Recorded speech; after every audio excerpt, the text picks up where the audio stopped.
I still remember that night like it's burned into my skin. 15 of the country's top doctors were inside a private suite at Riverstone Memorial Hospital, scrambling over a billionaire tech investor who was slipping away right in front of them, and I was just a janitor's kid pushing a mop down the hallway. My name's Marcus Green, 14 years old, skinny black, the kid nobody saw even when I was standing right next to them. They were barking orders. Another dose now, and I could hear the monitors screaming like alarms at a prison break. I should have kept my head down. My mom always told me, Marcus, don't draw attention to yourself. But I couldn't stop watching through that crack in the door. Something about the man's symptoms. It didn't add up. See, I'd been in that hospital every night for 3 years, shadowing my mom's night shifts. While other kids were playing video games, I was sweeping linoleum floors and sneaking glances at medical books left behind in waiting rooms. I'd memorized more about the human body than any freshman bio class could ever teach me. But to them, I was still just the janitor's kid, invisible. I remember Mom pulling at my sleeve that night, whispering, "Marcus, stop staring.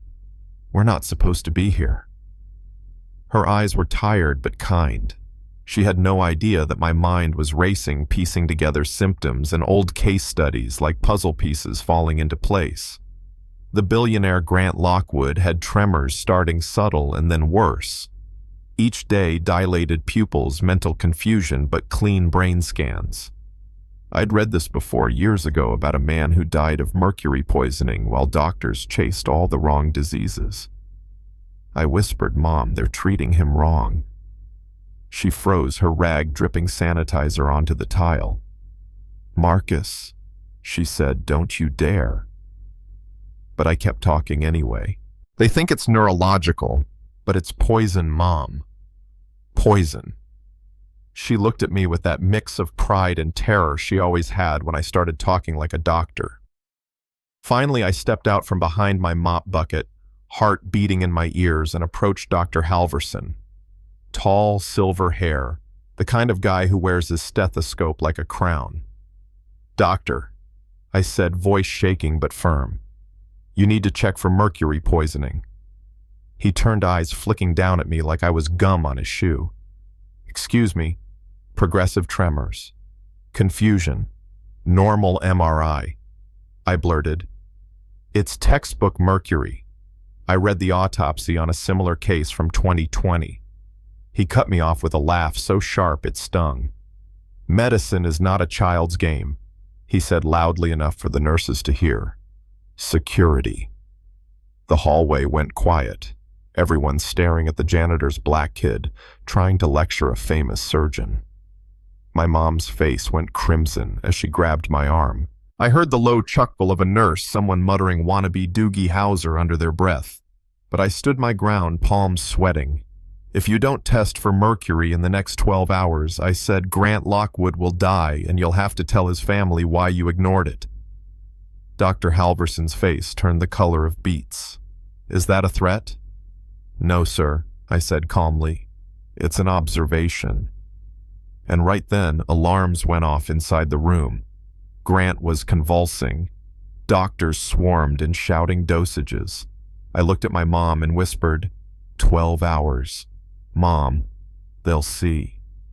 Later that night, while the hospital buzzed with panic, I ducked into the medical library. My fingers skimmed the same toxicology manual I'd memorized months ago, but I needed proof, something undeniable. That's when I felt a soft hand on my shoulder. It was Dr. Elaine Park, a young resident who'd always smiled at my mom. "Marcus, what are you doing here? I heard about the blow-up with Halverson," she said. I looked her dead in the eye. "Dr. Park, can I trust you?" She blinked, then nodded. "Grant Lockwood is being poisoned," I said flatly. "Mercury. The symptoms are identical to the Walsh case. He's being given the wrong chelation therapy. If we don't act, he'll be dead by sunrise." She hesitated, studying me. "You're 14. I've been studying this hospital longer than you've been in med school," I said quietly. I need access to his personal items. Toothpaste, lotions, anything.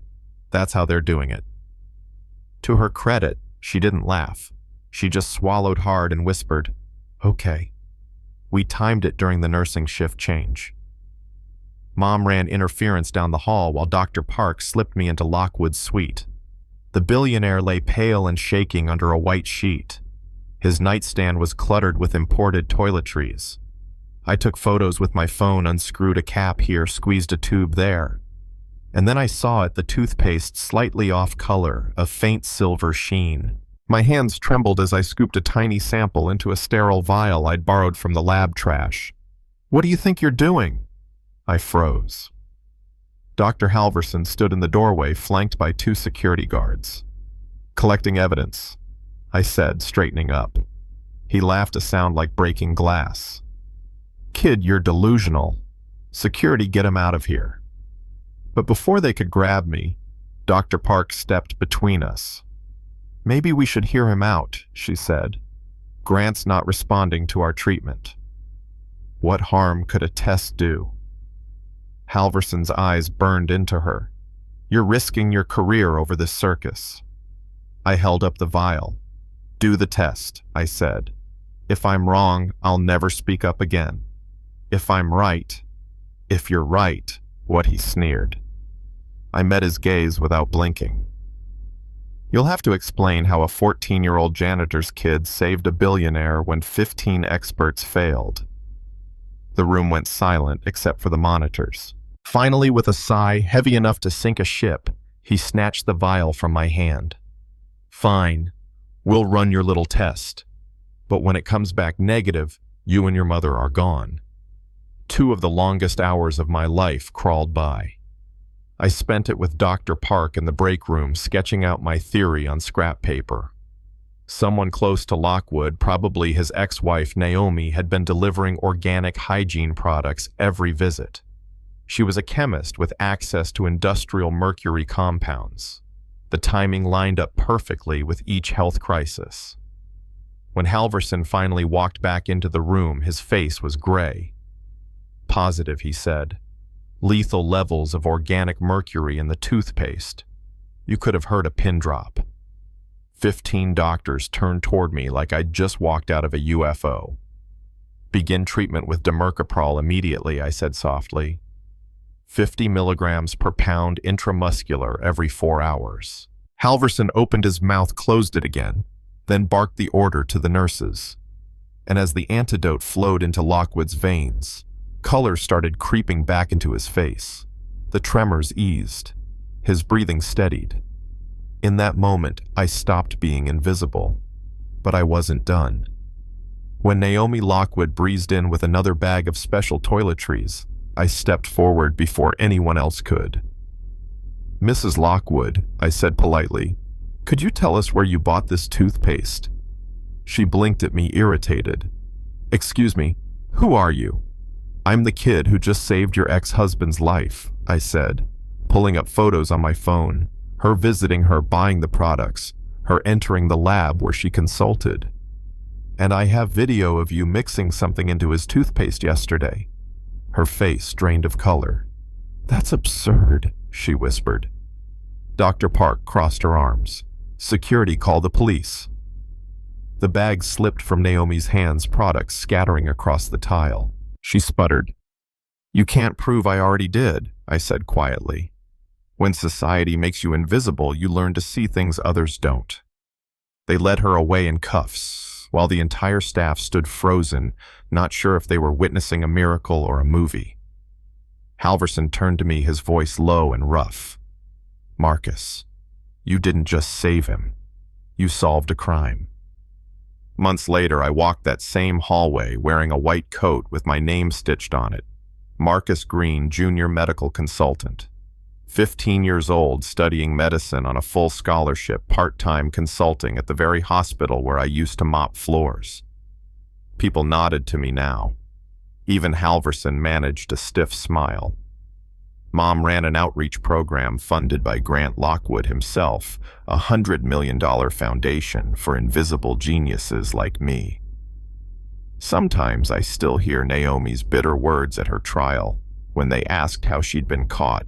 I didn't even see he existed.